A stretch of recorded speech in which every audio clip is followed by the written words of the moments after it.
A banker laughed at a quiet man who paid $79, $90 for a patch of swamp at a county auction.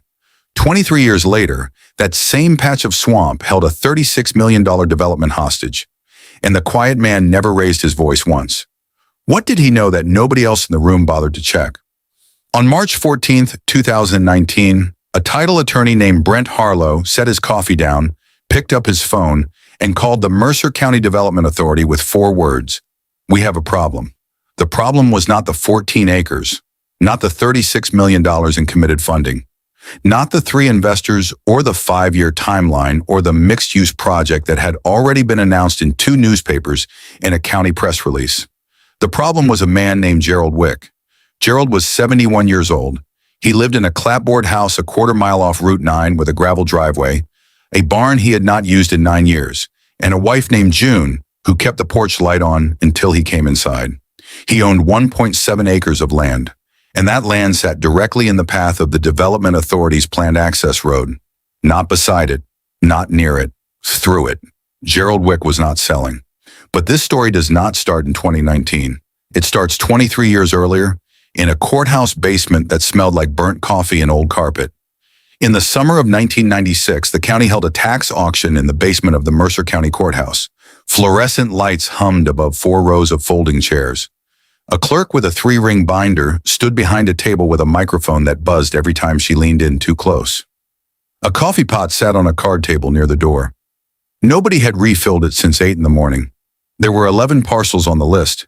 Most of them were trash lots, awkward shapes, no road frontage, overgrown with sumac and wire fencing. The kind of land that gets passed over so many times, the county just wants it off the books. Gerald walked in wearing a canvas jacket and work boots. He carried a bank envelope with $200 in cash. He sat in the back row. He did not speak to anyone. 4 locals sat scattered across the room. 2 of them were there for Parcel 3, a half-acre near the creek that had been in a family dispute since 1989. One was a retired teacher who came to every auction because she liked knowing what the county was doing. The 4th was a man named Dale Pfister.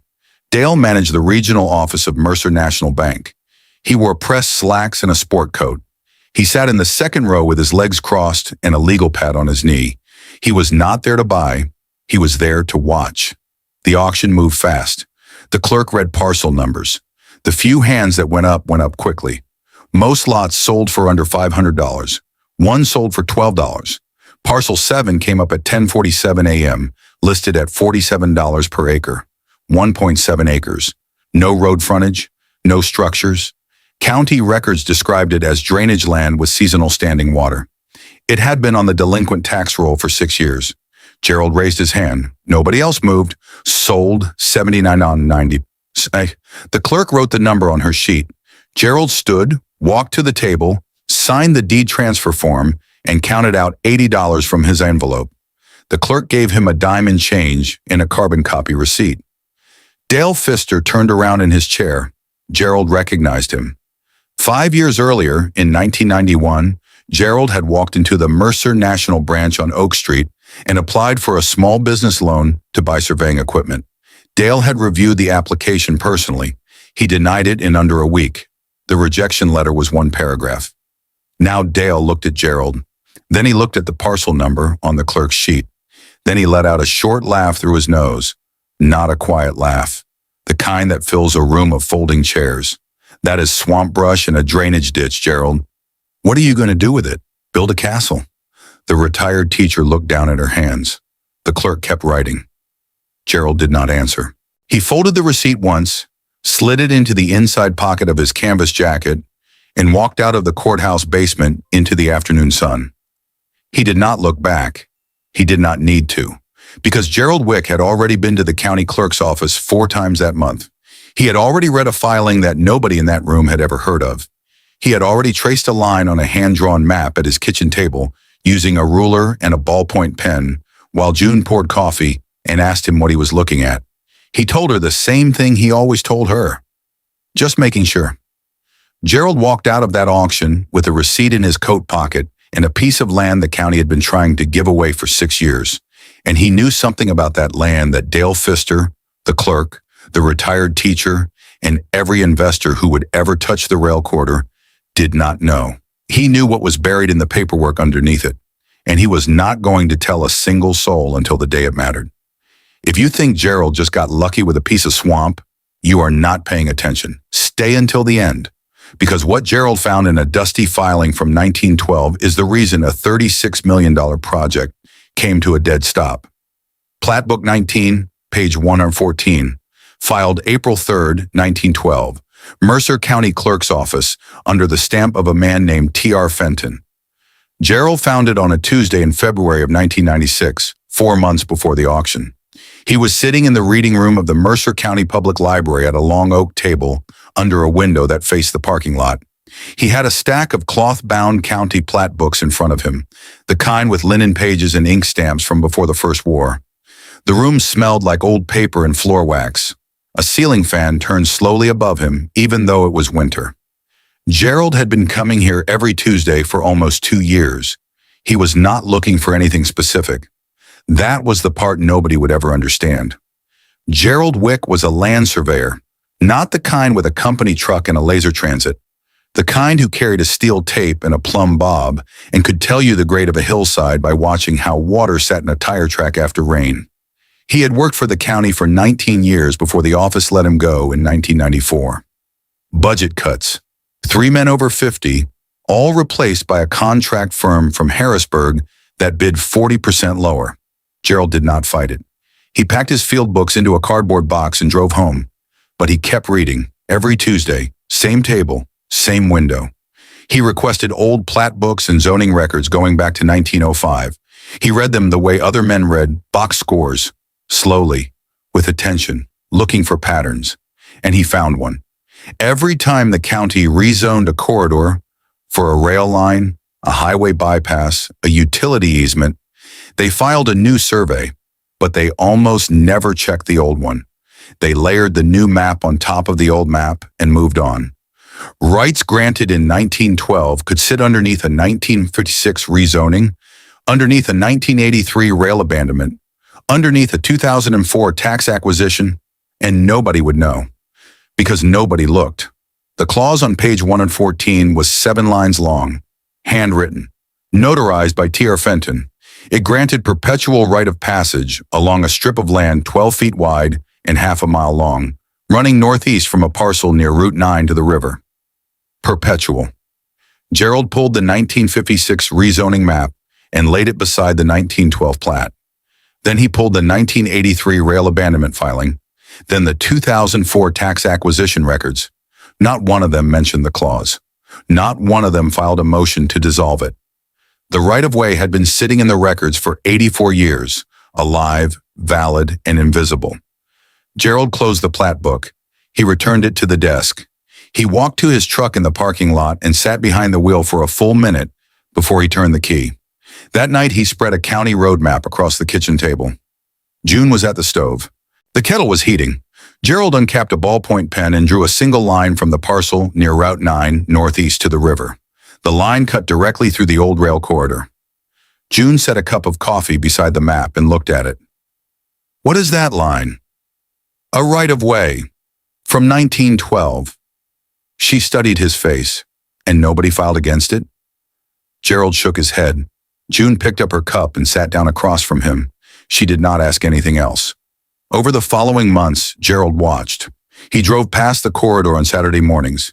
He noticed the survey flags first, then the fresh tire tracks, then the trucks. He saw the LLC names on the deed transfers at the county clerk's window. 3 different companies, all registered to the same address in Philadelphia. He tracked every purchase in a small green notebook June had given him for his birthday. Parcel numbers, dates, prices. He used mechanical pencil. In the margins, he wrote single words: approaching, adjacent, not yet. By June of 1996, the pattern was clear. Someone was buying up land along the old rail corridor, parcel by parcel, working from both ends toward the middle. And the middle was a 1.7-acre lot listed on the county's delinquent tax roll at $47 per acre. Gerald turned to the hand-drawn map on the kitchen table. He looked at the line he had drawn 4 months earlier, the 12-foot strip, The right-of-way from 1912 that no one had dissolved, no one had challenged, and no one had checked. It ran directly under the only possible access road into the corridor. Gerald closed the notebook. He did not smile. He did not call anyone.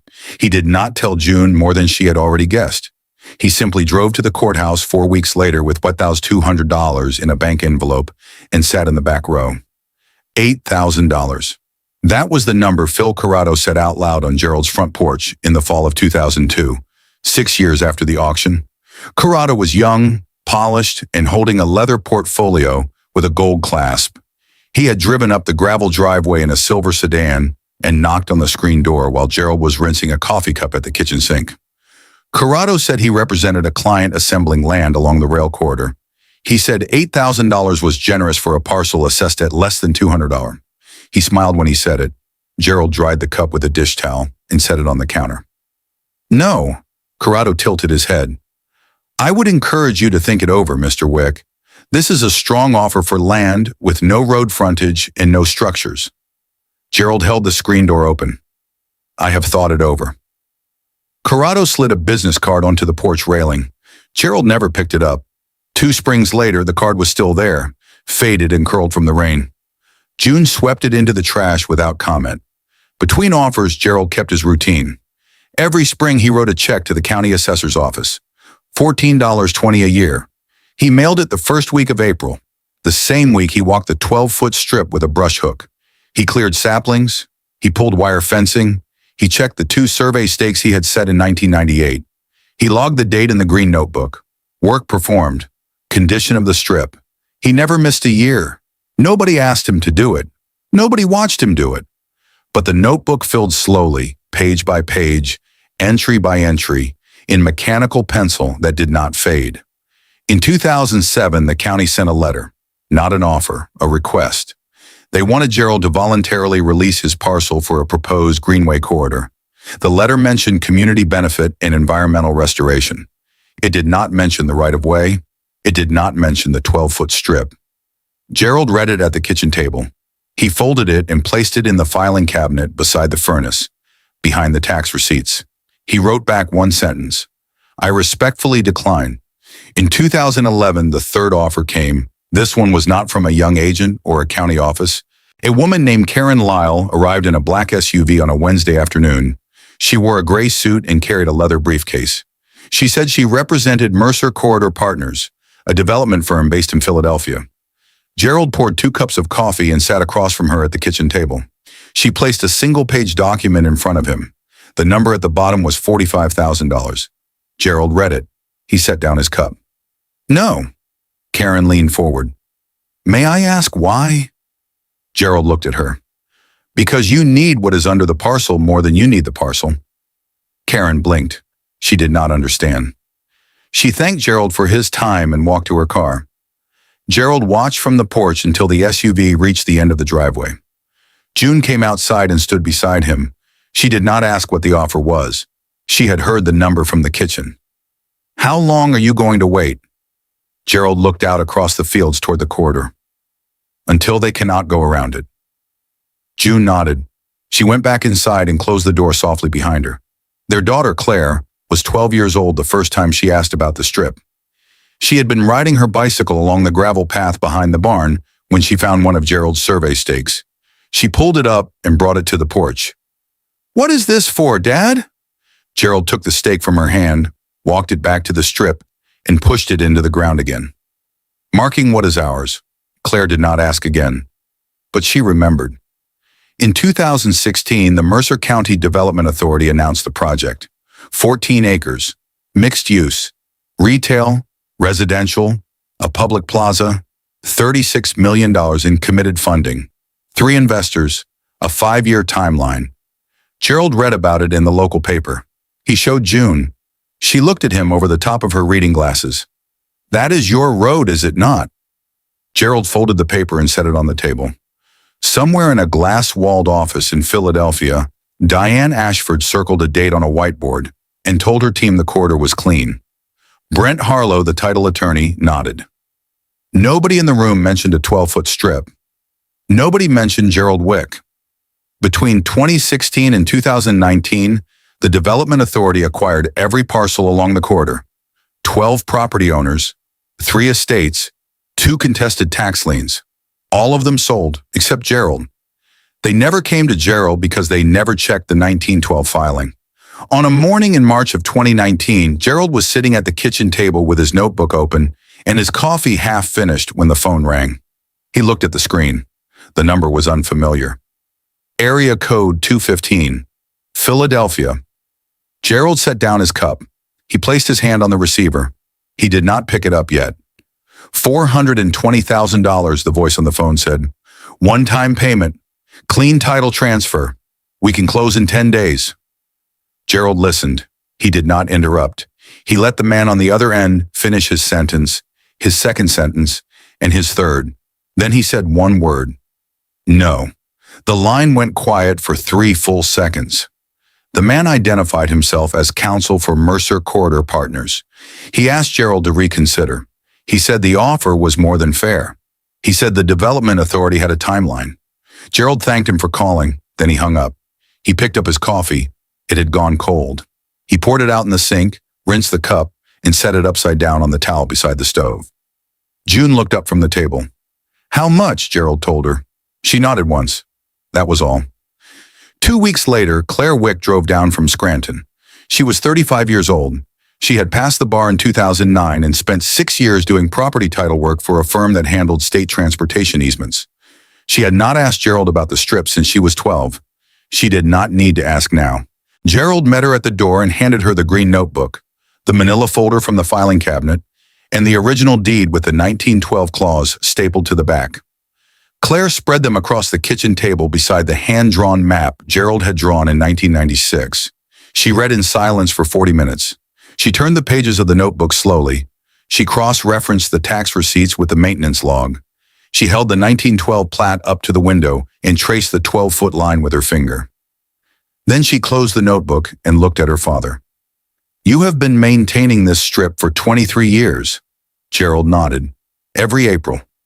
Claire set her hands flat on the table. Dad, they cannot touch this. Gerald did not smile. He poured her a cup of coffee. The Development Authority's first legal move arrived 10 days later. A motion for adverse abandonment. The argument was simple. Gerald had never built on the right-of-way. He had never grazed it, fenced it, or used it for commercial access. Under state law, an unused access right can be dissolved after 21 years of non-use. Claire read the motion at the kitchen table that evening. She shook her head. They did not check. They never check. She picked up her phone and called Brent Harlow directly. Mr. Harlow, this is Claire Wick. I represent the owner of Parcel 7. I want to make sure you have reviewed the county assessor's records for the last 23 years before we proceed to a hearing. Harlow asked what she meant. Claire told him. The county taxed the parcel every year since 1996. My father paid every year since 1996. You cannot claim a parcel was abandoned when the county itself kept billing for it, and my father kept paying. Harlow was quiet for a long time. The hearing took place on June 4, 2019, in the Mercer County Courthouse, same building where Gerald had bought the parcel 23 years earlier. Same fluorescent lights, different table. Diane Ashford brought 2 attorneys. Brent Harlow sat at the end of the table with a file 3 inches thick. Gerald sat beside Claire. He wore a clean shirt and his canvas jacket. The receipt from 1996 was still in the inside pocket. He had never moved it. Claire placed 3 documents on the table. She did not raise her voice. She did not hurry. The first was the original 1912 plat, certified by the county clerk, showing the right-of-way as granted and never dissolved. The second was the 1956 rezoning resolution, the one that referenced the corridor but never filed a motion to extinguish the underlying clause. The third was a stack of 23 annual tax receipts stapled to 23 pages from the green notebook. Each page logged a date, a description of brush clearing work performed, and the condition of the 2 survey stakes.